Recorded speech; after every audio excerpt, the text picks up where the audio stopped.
Bueno, vamos a empezar la presentación de esta, la primera novela de Vero Selva, La distancia justa. A Vero creo que todos la conocen. ¿No se escucha allá atrás? ¿Se escucha? ¿Se escucha? El micrófono es incómodo. Empezamos de nuevo. Va de nuevo. Estamos acá reunidos para hacer la presentación de la novela de Vero Selva, La distancia justa. Creo que todos ustedes conocen a Vero. Vero nació en la ciudad de Buenos Aires. Ayer fue su cumpleaños. Exacto. Es psicoanalista, recibida en la Facultad de Psicología de la UBA, y es escritora. Escribió inicialmente y principalmente cuentos, muchos de los cuales están reunidos en un libro precioso que publicó Mayu, que se llama La maldad de los objetos inanimados, que les recomiendo buscar y leer. Previamente ya había publicado un cuento aisladito, un cuentito solo, que se llama El abuelo, también en Omayu, en otra de las colecciones de Omayu. Y recibió premios por estos cuentos que ha publicado, y publicó el cuento El atasco en el año 2022. ¿Dónde lo publicaste? En un blog de una revista literaria. Sí, que se llamaba Blog de Literatura, se llamaba también El Caracol. Estaban pidiendo cuentos, seleccionaron el mío y salió en el blog. Bueno, La distancia justa es su primera novela, ¿sí? Yo conocí a Vero Selva en un taller. Hoy estábamos haciendo el cálculo desde cuándo nos conocemos, desde el año 2012, así que ya pasaron 14, 13 años. Primero fuimos compañeras de taller y después nos hicimos amigas. Exacto. Yo cuando leí esta novela pensé que la podía definir con dos palabras, que las puse hoy en el reel que armé, que son amor y humor. Amor por presencia y por ausencia, y humor todo el tiempo. Lo primero que uno se preguntaría es, ¿por qué la distancia justa? ¿Qué es la distancia justa? ¿Cuál es la distancia justa? ¿Cuál es la distancia justa entre una madre y un hijo, o un padre y un hijo, entre un empleador y un empleado, entre un psicoanalista o un psicólogo y su paciente, entre un médico y su paciente, entre amigos? ¿Cuál es la distancia justa? Y te lo voy a preguntar a vos. Sí. ¿Qué es la distancia justa? Exactamente. En principio la distancia justa es un lindo título nada más, porque yo creo más bien en distancias más o menos saludables, ¿no? No creo que exista una distancia justa. Y bueno, y es verdad que muchas veces en los vínculos, y sobre todo cuando uno trabaja de psicólogo o de psicoanalista, hay que estar como muy atento a que no se pierda esa distancia, porque a veces hay cuestiones que angustian quizás, ¿no? del paciente, y ahí es donde uno tiene que volver a ubicarse. En el caso de esta novela, por ejemplo, en verdad salió ahora, pero yo la había empezado a escribir allá por el 2014, más o menos, estábamos ahí con Brindisi, pero sobre todo porque tenía algunas notas sobre un caso de una nenita de 5, no me acuerdo exactamente, tenía 6, 7 años. Y yo digo, no sé qué voy a hacer con esto, pero tenía notas de una pacientita que realmente a mí me parecía que había algo que me estaba como convocando desde otro lugar y no estaba bueno, digamos, ¿no? Sobre todo porque en ese momento tenía la misma edad que mi hija, la paciente, y yo pensaba, ¿cómo puede ser que haya una madre que haga tanto daño? Y desde ahí, desde esa pregunta, Obviamente escribir ficción no tiene nada que ver con ese caso, pero desde ese caso mi pregunta fue, bueno, ¿qué pasa cuando se pierde un poco la distancia quizás con un paciente? Porque yo, de hecho, me acuerdo que muchas veces me preguntaba con esta nena, bueno, ¿qué puedo hacer yo si todo el tiempo lo único que tiene de red es iatrogénico? O sea, no tiene una red contenedora, pero tampoco tiene alguien que al menos no le haga daño. No, era daño. Entonces digo, bueno, era como muy difícil y me empecé a preguntar ahí por el tema de la distancia. Y luego la distancia de una madre con su hijo también, porque creo que es el vínculo más difícil, ¿no? Es como que se te pierden todas las coordenadas. Y creo que acá está bastante claro lo que le pasa a Sara, es que cuando se queda sola con su hijo, perdió la forma de conectarse con él, ¿no? Entonces, hay algo de una distancia excesiva que había con su hijo y algo de una distancia que no pudo controlar y se volvió muy pegoteada con la paciente. Bueno, yo voy a traducir. La amo. En la distancia justa hay 3 protagonistas mujeres, básicamente, que son Sara, Inés y Sofía. Y un protagonista que yo creo que es secundario, que sirve para el movimiento de ella, que es Fran, que es el hijo. Sara es una psicóloga que se quedó viuda, que previamente había perdido a su mamá, bueno, pierde a su mamá y pierde a su esposo, y pierde aparentemente con estas 2 pérdidas toda su brújula. Sara vuelve a atender después de un duelo, de esta tristeza por el duelo, vuelve a atender pacientes y tiene a Inés, que es al mismo tiempo su empleada doméstica, su secretaria, su organizadora. Inés tanto hace las cosas de la casa como le abre la puerta a los pacientes, pero no solo le abre la puerta a los pacientes, conoce a todos los pacientes. Dice, ahí viene Morelli, el que no sé qué, ahí viene Gómez, no sé cuánto, mirá cómo camina tal cual. Y dentro de esta relación de Sara con Inés, que es una relación muy madre-hija, porque Sara, a pesar que es muy terapeuta y muy psicóloga, en su vida privada es una nena, es una inmadura, que descansa en Inés hasta para que le haga el desayuno. O sea, si no está Inés no se come, si no está Inés no se desayuna. Inés le controla el tiempo de los pacientes. Le dice, pero ¿cómo ya hace 45 minutos y Morelli no salió?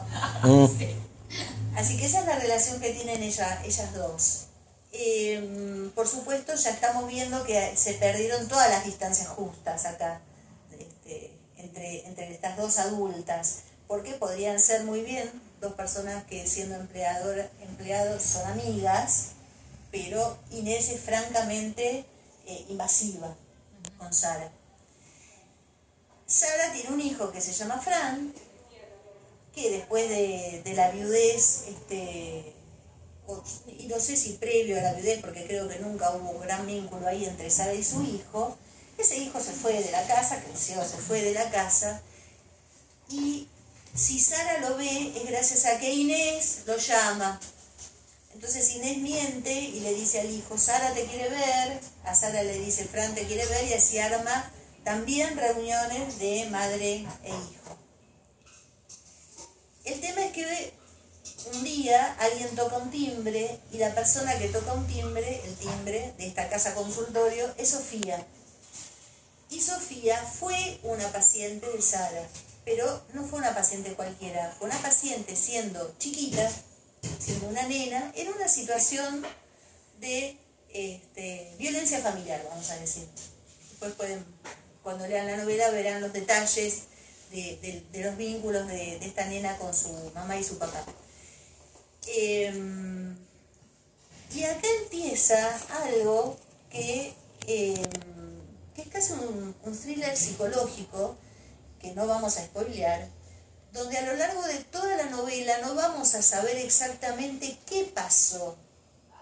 Pasó algo ocurrió entre Sara y esta nena, entre Sara y la familia de esta nena, con Inés metida en el medio, por supuesto, como corresponde, que hace que Sofía, ya siendo grande, vuelva. Y nos vamos a estar preguntando durante toda la novela si vuelve porque la recuerda como buena terapeuta y quiere hacer terapia y no nos da esa sensación, o vuelve a cobrarse algo, o vuelve a contar cosas que no sabemos. Entonces, en realidad, atraviesa toda la novela Sofía, que es claramente una chica que ya no respeta límites, y que realmente genera en el lector un cierto temor, porque uno no sabe a qué está dispuesta a hacer Sofía y por qué. O sea, qué pasó en el pasado para que esta chica vuelva y qué va a hacer. No les voy a contar nada, tienen que leer la novela. Yo creo que estas son las tres protagonistas. Fran va y viene y nos sirve también para ver cómo se comporta Sara, cómo se comporta Inés. Fran tiene lo suyo, tiene su secreto que tampoco vamos a develar acá. Y bueno, y de esto se trata La distancia justa.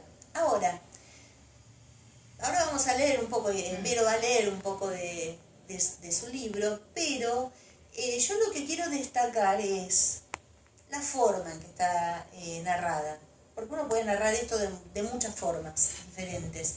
Es más, siendo Vero psicoanalista, podría pecar de un lenguaje que nos deje a todos afuera.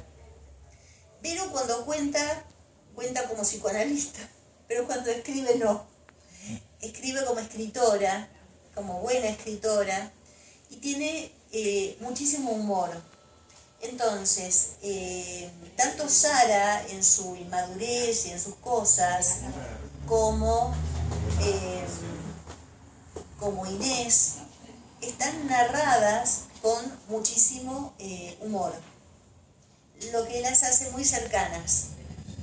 Impide que uno se enoje con esa terapeuta inmadura, impide que uno se enoje con esa empleada doméstica metereta hasta no más dar, inclusive impide que uno se enoje con Sofía, porque a Sofía le temés, porque no sabes qué va a pasar, y al mismo tiempo se genera una empatía o un cariño. Y yo creo que eso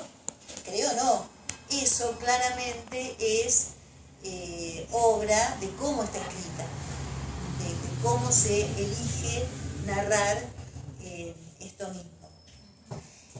¿Querés leernos el primer capítulo, que es un poco la presentación de estos personajes? Dale.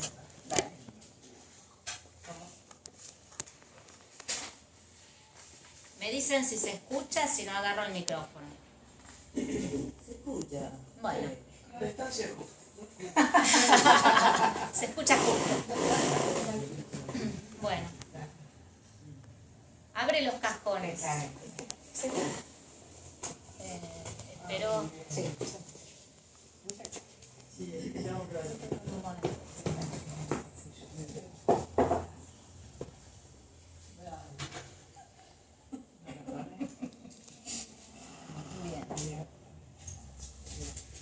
Abre los cajones. No queda mucho. El acolchado lo compraron juntos cuando viajaron a Italia. Fran siempre había querido ir y ella le dio la sorpresa por sus 18. 20 días, los dos solos, llevándose considerablemente bien. Vuelve a pegar algunos pósters que comenzaron a desprenderse. Queen, Soda Stereo, Rolling Stones. Las cintas que los mantiene pegados están amarillentas, resecas. Muchas de las camisetas de rugby se las llevó con él. Una la usa ella para dormir y dos todavía están colgadas sobre la pared. Una blanca con líneas verdes, otra azul con un gran número 34 en dorado. Sobre su escritorio solo quedan la lámpara y un portalápices. Ella le dijo algo horrible como final de una pelea sin sentido. Estas palabras hoy generan un murmullo molesto. Las piensa, las recoge olvidadas en recuerdos que a simple vista no tienen conexión con estas, pero sí. Le resulta intolerable recordar el momento, casi un final anunciado para años de mala convivencia. Me arruinaste la vida, le dijo. Siempre fuiste un maldito bicho raro y defectuoso, le dijo también. Una carga. Después del exabrupto, el mundo se le apoyó en sus hombros y a pesar de la adrenalina que la dejó jadeando de ira, ya no pudo levantarse en horas.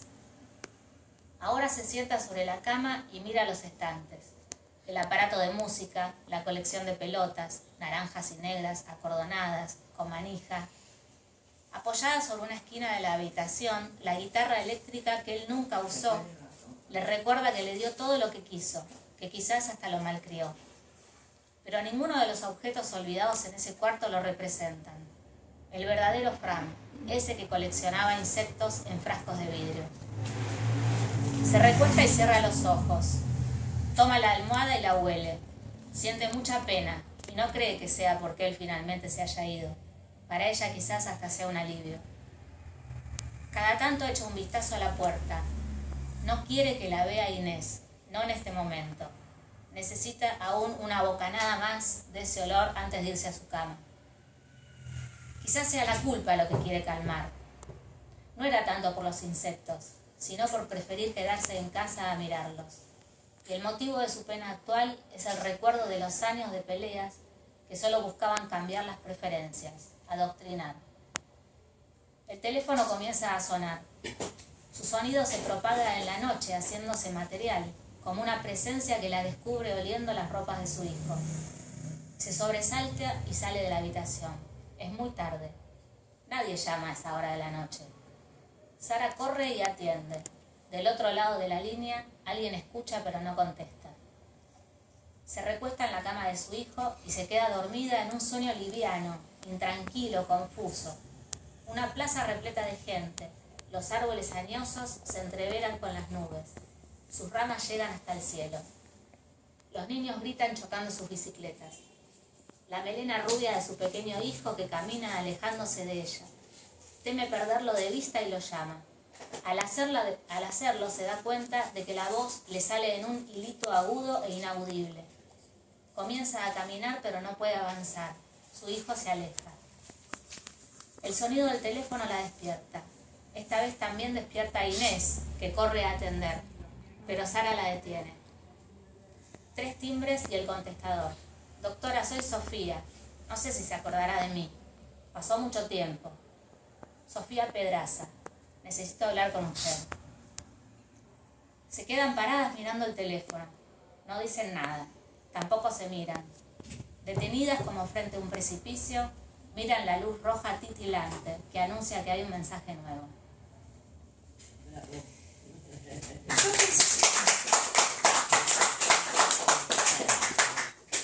Yo pensaba en qué interesante dibujar el personaje de una terapeuta de esta forma.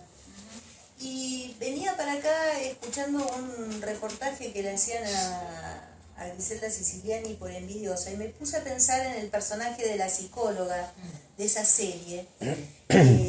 Más allá de que sea hermosa la actriz y hermoso el personaje como tal, pero es un personaje totalmente hierático, o sea, un personaje congelado que lo único que hace son miradas, y hace miradas que son todas reprobatorias, o sea, que uno entiendo que está hecho para que el personaje de Griselda Siciliani se incomode y eso genera, por supuesto, un movimiento dentro de la novela.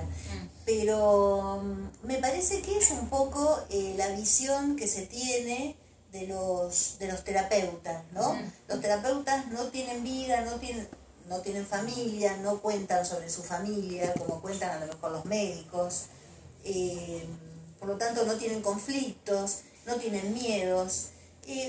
Una de las características de Sara, mujer grande, es que le tiene miedo a la oscuridad. cosa que es un dato absolutamente infantil, digamos, uno tiende a pensar que son los chicos los que le tienen miedo a la oscuridad, y sin embargo Sara no se duerme o le cuesta dormirse con las luces apagadas, o se levanta y se tropieza con todo. Y aparecen en la novela varios sueños. Vos tenías otro sueño que querías leer de Sara. Sí. Estamos analizando a Sara, somos nosotros los psicoanalistas de Sara. Exactamente.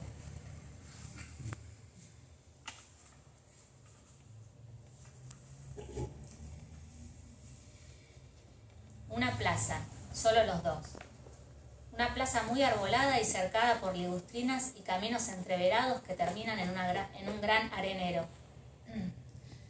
Árboles verdaderamente añosos dan una sombra espesa.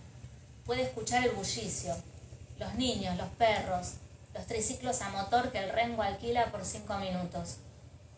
Como tantas otras veces, Fran está enojado y se va ofendido. Camina mirando cada tanto sobre sus hombros para ver si su mamá lo sigue. Como tantas otras veces, ella mide la distancia que los separa y actúa con indiferencia. Un poco más y ya va a volver. Sara mira de reojo, como si no lo estuviera mirando. Ella siempre ha tenido el poder de decidir quién se rinde primero. Con esta indiferencia, ella siempre ha logrado que fuera él quien resignara su postura porfiada y volviera. Siempre midiendo la distancia justa que le garantizara que con una pequeña corridita podía ponerlo a su alcance si el capricho no cedía. De pronto lo inesperado. Una camioneta pasea despacio por los caminos internos del parque y Fran, el pequeño Fran, se sube, se sienta sin prisa en la parte trasera y clava la mirada en su madre, desafiante. La camioneta avanza y alcanza velocidad, una velocidad imprevista. Sara comienza a correr gritando, dando manotazos para adelante como si el aire fuera agua y así pudiera avanzar más rápido. Pero el aire, lejos de abrirse camino, parece hacerse cada vez más espeso, resistir. Frenar el cuerpo cada vez más hasta detenerlo. Fran la mira, pero no se mueve. Y su cuerpo y su melena rubia se hacen cada vez más pequeños al alejarse por el parque. La camioneta finalmente dobla y desaparece de su vista. Sara despierta. Es un sueño de angustia luego de este tipo de sueños que tiene Sara, con esta cuestión infantil que bien marca mi amiga. Ella grita y llama a Inés, como si Inés fuera su mamá y le tuviera que prender la luz. Cada vez que tiene alguno de estos sueños, ella grita, Inés viene refunfuñando, señora, le dice, yo ya le dije que no haga esto, bueno, y así es la relación. También es interesante que Sara llama a Inés mamushka. Sí. Que por más que la llama mamushka, porque Inés es más bien regordeta, sí, se parece a las muñecas así redondeadas, las mamushkas, bueno, tiene además su simbolismo de madre. Exacto. Con Miró pensábamos cómo buscar formas de retratar a Sofía. Sofía no tiene párrafos enteros, Sofía entra y sale todo el tiempo, sí, tanto en la memoria de Sara como en la memoria de Inés, que las dos tienen recuerdos bien diferentes de esa nena, como en las llamadas telefónicas y los timbrazos, que son todo el tiempo intrusivos. Yo diría que casi son acosadores. Sofía acosa a Sara, que es lo que a uno le genera tanto temor. Pero buscando, por ejemplo, en un momento dado, por ejemplo, Sofía le hace llegar un sobrecito y una esquela a través de Inés, porque Inés es la que filtra todo, y por ejemplo Sofía empieza diciéndole, espero que se acuerde de mí, yo recuerdo su olor, a veces me pregunto si seguirá usando el mismo perfume, con amor, Sofía. Después, por ejemplo,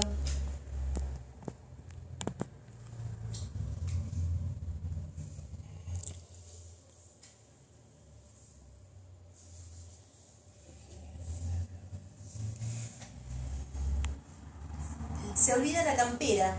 Sofía siempre se olvida cosas como para volver. Entonces se olvida la campera. Y entonces Vero nos escribe. Sara mira la campera y le dice que la cuelgue del perchero. En un intento por dar terminada la conversación, toma sus notas y se sienta en el escritorio. Inés se retira en silencio, aunque hace un bufido antes de cerrar la puerta. Queremos que evalúe a Sofía. Queremos saber si lo que pasó el año pasado la afectó psicológicamente. Sara leyó la frase textual de los padres de Sofía en aquella primera entrevista. Recuerda que lo más llamativo era la frialdad del relato. Apoya las notas en el escritorio y se frota los ojos. Está cansada. ¿En serio te acordás de mí?, le preguntó hoy Sofía, con una mezcla de sorpresa y felicidad. Sara creyó volver a escuchar esa voz, aquella que hace años le preguntaba, ¿en serio te acordaste de mi cumpleaños? Mira nuevamente el dibujo. Una triste y pequeña torta de cumpleaños en un rincón de la hoja, debajo de una madre oscura y un padre de madera.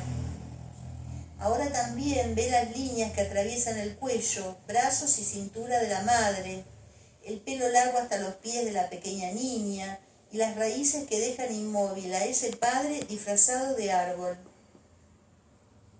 ¿Qué te trae de nuevo por aquí, Sofía?, le preguntó hoy Sara, luego de unos minutos, mostrando con sus manos el sillón. Es que nunca me fui, Sara, contestó Sofía, sin dejar de mirar los libros de la biblioteca. ¿Dónde tenés la caja de juegos? ¿Era esta la mesa donde dibujaba? No quiso responderle que luego de su tratamiento decidió no atender más niños. Bueno, no voy a seguir porque hay cosas que spoilean. Hay spoilers. Claro. Pero todo el tiempo Sofía va a estar remitiendo a ese pasado misterioso y va a estar como acosándola, encerrándola a Sara, esperando algún tipo de reacción. Sofía también rompe la distancia justa que tiene que tener alguien con su médico o con su psicoanalista o con un profesional con quien se está vinculando.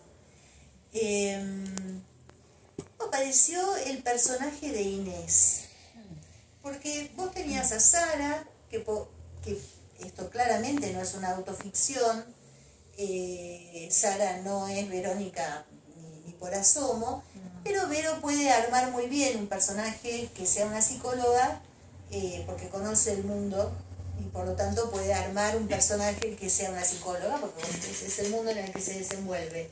Y por supuesto puede armar un personaje que sea una paciente, porque puede ser una mezcla de todos los pacientes de su vida. Es algo que es fácil para alguien que trabaja en ese área. Ahora, ¿cómo apareció Inés, que es esa otra punta del triángulo tan interesante? Sí, claramente yo no tengo una Inés, yo no soy Sara y tampoco tengo una Inés en casa. No, de alguna forma necesitaba un contrapunto, alguien con quien Sara pudiera no ser todo el tiempo una voz interior, ¿no? Porque si no tuviera alguien con quien conversar las cosas que le pasan, tendría que ser un narrador en primera persona o un omnisciente que todo el tiempo esté diciendo lo que le pasa al personaje. Entonces, bueno, Inés me permitió el contrapunto ahí para que Sara pudiera conversar y decir, y además con Inés dice todo. Inés es como la mamá que perdió, y que también la aniñaba mucho, porque incluso cuando murió el marido de Sara, la madre se fue a vivir con ella un mes, dormía con ella, la acariciaba. Bueno, se quedó sola y Inés es como una especie de suplencia de todo eso, de su marido que hablaba por ella, que ella no habla, sino hay alguien que habla, no sabe qué decir. Su marido hablaba, su madre era tan cariñosa y todo el tiempo la estaba mirando y de pronto queda sola, pero no queda sola porque Inés es maternal también. Inés la ayuda con sus miedos, Inés la ayuda con su hijo. Inés, pero como todo personaje que que uno pueda llegar a apreciar o a creerle, tiene sus matices, o sea, no, ningún personaje ni en la realidad ni en la ficción son todo bueno o todo malo. Entonces Inés también tiene sus matices. Uno podría decir al principio, ay, qué buena que es Inés, ¿no? Pero bueno, ¿qué le pasa a Inés cuando la corren de cierto lugar que ella, ahí donde ella está cómoda, ¿no? Cuando ella puede controlar, cuando ella puede ser la que media entre su hijo y Sara, y cuando la corren de ese lugar, ¿qué le pasa a Inés? ¿Viste? Entonces digo, bueno, personajes reales, una psicóloga que obviamente no es la psicóloga de la serie Envidiosa, no tiene la vida perfecta, no sabe a veces cómo irse a dormir sin tener sueños de angustia, no sabe cómo llamar a su hijo, cómo hacer para que venga al menos a comer un día, va a visitar a su padre y su padre también la trata mal, ella se siente una nenita y le da miedo estar en la casa del padre sola sin su madre. Es como una niña verdaderamente. Ahora, siendo una persona tan conflictiva, también deja ver que le va muy bien con sus pacientes. Sabe cómo tratar a sus pacientes a pesar de tener esta vida. Y Inés me permitió este contrapunto para saber qué le pasa a Sara y para que no se quedara tan sola, además. Yo creo que lo interesante de la novela es que la novela, más allá del conflicto de Sofía y qué es lo que va a hacer esta chica, que no sabemos si viene para agradecer o para vengarse, es que los personajes no son personajes fijos. A Sara le van a pasar cosas a lo largo de la novela, va a haber una evolución, que por supuesto no vamos a contar, porque volveríamos a estar contando resoluciones, y a Inés también le van a pasar cosas, porque esa posición que tiene Inés es una posición de muchísimo poder. Realmente maneja la casa, maneja a Sara, maneja a Fran, maneja a su hermano, maneja a su sobrino, maneja a su cuñada, maneja al tipo del bar donde su hermano se emborracha, maneja todo. Y esas posiciones de poder en general después ocultan personalidades bastante frágiles. ¿Qué pasa cuando te corren del poder? Porque nosotros resuelven sus cosas sin vos. Así que a Inés también le van a pasar cosas interesantes. Creo que vos querías leer algo más. Hoy estoy con los sueños. Otro sueño de Sara. La vista aérea se acerca y se aleja como si fuera la cámara dentro de alguna escena cinematográfica, o un pájaro. Ella, vestida de negro y con anteojos oscuros, deja escapar lágrimas por debajo de los lentes. Las lágrimas ruedan sobre sus mejillas y desaparecen, se evaporan, hace mucho calor. Un calor húmedo y extraño en un día de invierno. Su madre, pequeña, la sostiene del brazo. Aprieta. Se notan los dedos hundirse en la piel, en los músculos. Su madre no mira el pozo en la tierra, su madre la mira a ella y la sostiene fuerte.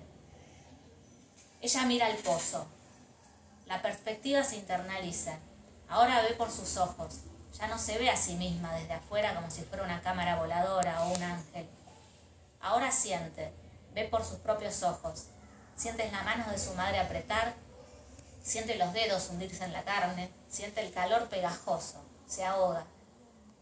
De pronto la perspectiva vuelve a externalizarse y los ojos que ven la escena están debajo, caídos en el pozo hecho en la tierra. Los ojos no son sus ojos y la ven a ella, pero también ven a través de ella. Se despierta. Obvio que grita Inés y bueno. Y llega más.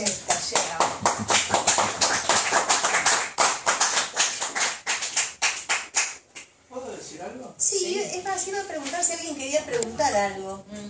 Sí. Muchas cosas me pasaron por la cabeza. El inicio es impresionante porque la primera página de cualquier novela o de un cuento, en especial de las novelas, es un anzuelo, es una promesa, te promete algo. Después hay un secreto, evidentemente, que no sé cuál es, pero todo el tiempo querés saber qué querés saber cuál es ese secreto, querés saber cómo sigue. Me impresiona eso, que estás en la primera página y estás adentro, no sabes bien de qué, porque hay bruma, hay oscuridad, hay sueños, hay noche. Y eso tiene un poquito de temor. Varias cosas digo rápido, ¿no? Sí. Pero digo, eso es lo primero que me llama la atención, el impacto de la primera página. Entonces pensé, por supuesto, promesa, como dije, hay algo de misterio.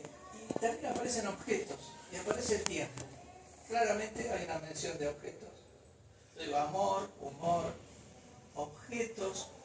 Después hay series, la serie de los sueños, la serie de las relaciones, la serie de los objetos. Pero digo, están esos objetos y está el tiempo, que se ve que va y viene. De hecho, Sofía cuando aparece marca otra temporalidad que se hace eternamente. Pero yo no quiero hablar demasiado de una novela que no leí, pero todo eso me suscitó la lectura de la primera página. Yo sí quiero decir algo. Un comienzo fuerte.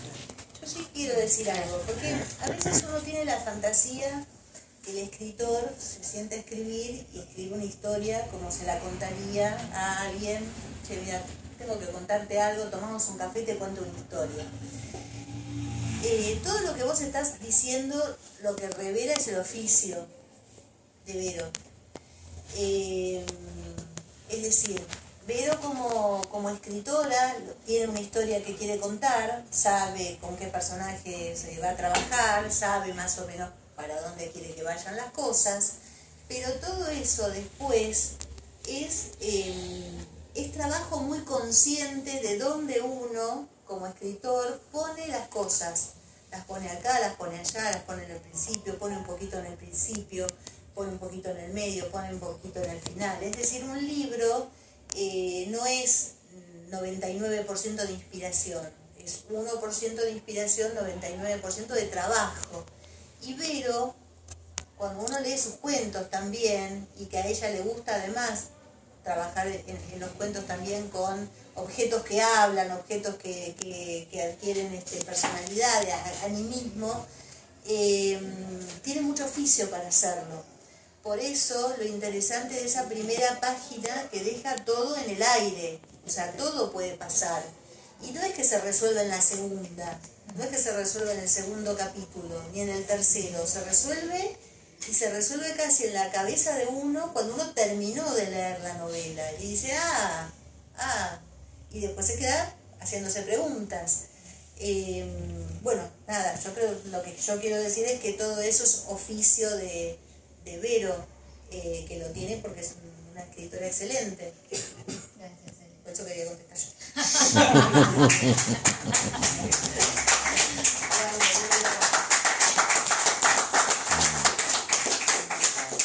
Sí, gracias por el comentario, Alfred. El primer capítulo es verdad que la palabra que usaste es tal cual. Uno en general quiere clavar un anzuelito para que el lector se quede y quiera saber, ¿no? En el primer capítulo están casi todos. Está el hijo que se fue, pero en ausencia. O sea, está la habitación vacía. Está la madre que huele la ropa de su hijo, pero en realidad es más culpa que otra cosa, ¿viste? Y está Inés, pero que además ya aparece como Inés, porque ya Sara dice, no quiero que me vea en esta situación. O sea, Inés es la que controla. Sara le da vergüenza que Inés la juzgue. Entonces, también aparece en el primer capítulo esto. Y aparece una paciente que las deja a las dos mirando el contestador telefónico de una forma que al menos te hace pregunta, ¿no? ¿Por qué se quedaron así? Sí, en general el primer capítulo teníamos un profesor que decía que vos decidías si entrabas por la puerta o entrabas directo por la ventana. Sí, y además que el primer capítulo te agarra por el cuello, sí. Eran las palabras de José Brindisi. Cuando vos encontrás un libro cualquiera en una librería, estás mirando y dices, a ver, ¿de qué se trata este libro? Haces dos cosas en general. Muchas veces, bueno, lees la contratapa, a ver si te da algún dato, y después lo abrís. Y decís, a ver cómo empieza. Es raro que vayas a abrir justo por la mitad, porque a lo mejor encontrás una hoja muy random que no te dice demasiado. pero sí abrí la primera hoja, y a veces uno lee la primera y dice, bueno, a ver, espera, bueno, leo la segunda, y después, no sé, miro la tercera, y ya cuando llegó la tercera, y el libro no te atrapó, lo más probable es que no lo compres. No es que fuiste a buscar algo en particular. Yo soy abandonadora serial de libros, quiero que sepan, y empiezo a leer y revoleo libros. A mí si el libro, ya llegado el segundo capítulo, no me interesó mínimamente, yo lo abandono. No me siento obligada a leer libros que no me gustan. Cosa que no me pasó obviamente con este libro, ni con los cuentos de Vero. Así que sí, pero bueno, eso sí, eso es oficio. Eso es oficio. La literatura, yo escuché tanto psicología. Si bien pareció que porque el personaje es psicólogo, pero no sé. Sí, sí, a mí más que si yo le preguntara algo personal a Verónica, sería más que cómo la psicología influyó en su literatura, sería una pregunta con un poco de difícil de decir si es contestable, pero cómo la literatura influyó en su psicología, en su clínica. No sé si esa pregunta es posible. Pero... Sí, es posible porque, de hecho, antes de empezar, le estaba contando un poco acá a un escritor, José Salem, que es aparte abogado y no le gusta su profesión, pero sí su oficio de escritor. Que en realidad a mí me gusta mucho mi profesión porque psicoanálisis y literatura para mí están muy entreverados, porque uno de alguna forma cuando está con un paciente le arma un punto de vista, le arma un relato, jugás con las palabras, le construís incluso una ficción para que el paciente vea su vida de una u otra forma que... Bueno, esto no lo había pensado, ¿viste? Y eso lo alivia. Entonces sí, para mí es muy... A mí el psicoanálisis y la literatura para mí están en un mismo lugar. De hecho, bueno, sí, es verdad que no se ve teoría, no. Teoría no hay, no vas a encontrar en todo el libro para nada. De hecho, mis Ateneos tampoco la encontrabas, estaba más bien metida. Pero sí hay quizás una mirada sobre el interior de las personas, ¿no? Sobre la interioridad y las angustias y los miedos y los sufrimientos, que también me pasa en mis cuentos, ¿no? Todos son personajes que si no tienen un narrador humorístico te pones a llorar, digamos, sufrís. Entonces el narrador más bien apunta al humor para que puedas leer eso, ¿no? Que también es lo que uno hace también en la profesión. A veces el humor es una manera de intervenir también con el padecimiento del otro y que el otro lo pueda tomar. La literatura es otra cosa más. Yo soy psicólogo también, por si uno no sabe. Y uno se mete, cuando trabaja con pacientes, se va, viene otro, y son universos, como si uno fuera en un cohete y pasara de una galaxia a la otra. Hay mundos, y en la literatura hay mundos. Pero yo no podría escribir una ficción, estoy totalmente inhabilitado a hacerlo, no puedo hacer teoría. Es una gracia la escritura. Lo que vos tenés es como un don, pero no sé, yo he intentado regarlo y no pude. Vos te has crecido. Pero ahí es algo más que la profesión.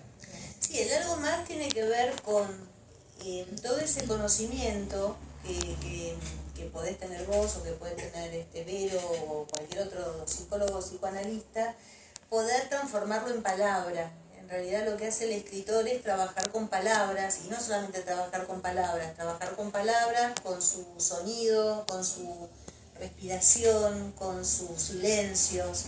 Es decir, nada es absolutamente casual. Una coma no es casual, un punto no es casual, una oración breve no es casual. Sí, la cadencia, las oraciones, ¿no? Las oraciones muy largas, uno puede transmitir ansiedad, puede transmitir angustia, puede transmitir un montón de cosas con la sintaxis. Sí. Y esto sería como, qué sé yo, todos nosotros conocemos un elefante, pero ¿cuántos de nosotros puede pintar bien un elefante, que parezca un elefante? Yo si intentara pintar un elefante se parecería, no sé, a un perro a lo mejor. No tengo ese don. Sí, claramente es un don y también es una pasión. Yo algo que le reconozco mucho a Vero, de conocerla muchos años, es la pasión que le ha puesto a esta novela y a los cuentos. O sea, escribir, no voy a decir es fácil, entre comillas, o sea, hasta ahí, porque a uno le pasan otras cosas, uno tiene vida, tiene trabajo, tiene poco tiempo, etcétera. Las mujeres que somos multitasking tenemos 20 ventanas abiertas, pero además publicar es difícil. No solamente escribir es difícil, publicar es difícil, los no son más que los sí, y después cuando publicás que te lean, los no son más que los sí, o sea, es más fácil que no te lean a que te lean, etcétera, etcétera, etcétera. Con lo cual, yo creo que cada salida de un libro y la salida de esta novela es claramente un éxito de la pasión y de la perseverancia sobre todo lo demás. Porque también hay como una imagen idealizada ahora del escritor, no del psicólogo que se levanta a la mañana y escribe 4 o 5 horas. Tal vez sea así en escritores profesionales que solo hacen esto, pero la mayor parte de los escritores hacemos otras cosas, de hecho vivimos de otras cosas. Con lo cual cada texto es tiempo robado a el sueño, robado al descanso, robado a la vida familiar, porque uno se encerró a escribir, y la verdad es que Vero le ha puesto mucha pasión a esta novela. Gracias. Y en relación a lo que decías de, bueno, utilizar ciertos recursos como para generar o más ansiedad o menos ansiedad o lo que fuera, también hay en la elección del narrador, que en este caso es como un narrador que está en el interior de los personajes. Lo que pasa es que cuando habla de Inés, habla casi como Inés. Y cuando habla de Sara, tiene otra forma de escribir ese narrador. Entonces, está tan pegado a los personajes el narrador que hasta cambia su forma de hablar. Y tuve que cambiar algunas cosas en las partes de Inés para no transpirar cuando lo leías, porque era ansiedad pura. Entonces algunas cosas las fui sacando porque Inés es una persona que se la pasa corriendo por la casa y hace 10 cosas a la vez. Entonces, bueno, cuando el narrador se sube a eso, te agitas un poco. Y después, bueno, bajás cuando se va con Sara y bueno, y así. En realidad es la historia de 2 mujeres que cambian a partir de el ingreso a una tercera, que es esta paciente, ¿no? Hay un antes y un después. Ya la vida de ellas no es la misma. No les voy a decir de qué forma cambian, pero bueno, si no hubiera Sofía tampoco habría historia, porque estas 2, que son Sara e Inés, viven juntas desde años inmemoriales y podría ser una novela costumbrista, y no, es algo que les pasa a estas 2 mujeres cuando se introduce una tercera. Pero los narradores están en la interioridad de ellas 2, de Inés y de Sara, no de Sofía. A Sofía se la ve desde Inés y se la ve desde Sara, y cada una la ve de una forma diferente. Bueno, todo eso sí, es como dice mi queridísima amiga Elida, que es pensar qué narrador le conviene a esto, qué punto de vista le conviene a aquello, cómo voy metiendo la historia de Sofía sin que sea un garrón, porque yo no puedo hacer todo un capítulo en donde hablo de cómo vino Sofía cuando era chiquita y cómo volvió y todo lo que le pasó y para qué volvió. Lo tuve que ir mechando en la historia de ellas y, ¿viste? Se fue mechando, algunas cosas aparecen en el recuerdo, otras cosas aparecen en el presente. ¿Cuántas versiones tuvo esta novela? Tuvo 3 versiones. Y yo estuve a punto de revolearla justamente por esto que vos decís. Publicar no es fácil, hasta que una editorial te dice sí, me gusta, pasa mucho tiempo. Y yo empecé a publicar muchos años después. Sí gané premios al principio, apenas empecé Casa de Letras y eso me dio como un impulso, ¿no? Pero a publicar muchísimos años después de empezar Casa de Letras y de empezar todos los talleres, porque era esto, es rebotar, ¿viste? Todo el tiempo estás rebotando. Estamos buscando otro tipo de cosas, estamos buscando, bueno, o somos una editorial que solo publica determinadas cosas, bueno. Entonces sí, es una novela que empezó en el 2014, ponele una cosa así, y cuando veía que no entraba en ninguna editorial, la intenté corregir. Tuve una versión muchísimo más corta que no me gustó y entonces la agarré de nuevo y ahí como que fue la versión final la que más me gustó. Le volví a poner todo lo que le había sacado en la versión más corta y encima la hice más larga. Quiero decirles que la letra está muy chiquitita, en realidad era más larga. Me hicieron, para ahorrar hojas me hicieron una letrita que parece de Biblia. Pero bueno, con anteojos. Así que bueno, eso. Bueno, yo para cerrar quiero leerles la contratapa. Sara, que es básicamente un resumen de todo lo que venimos charlando en este tiempo. Sara e Inés, a su manera, se mueven en una pugna constante por encontrar la distancia óptima, equilibrada y armónica entre ellas y con los demás. En este escenario, la vuelta de Sofía es una astilla que se clava en la dinámica de las dos mujeres, genera un conflicto nuevo y una tensión creciente. Cristina Peri Rossi, una poeta española, en su poema La distancia justa, dice: en el amor y en el boxeo todo es cuestión de distancia. Si te acercas demasiado me excito, me asusto, me obnubilo, digo tonterías, me echo a temblar. Pero si estás lejos, sufro, entristezco, me desvelo y escribo poemas. Verónica Selva toma esta dificultad emotiva y social y escribe una novela excepcional que es un viaje al interior de la mente. Lo hace con pericia, una mirada amorosa y muchísimo humor, y así nos introduce en un laberinto que atrapa y del que no saldremos indemnes. Muy bien.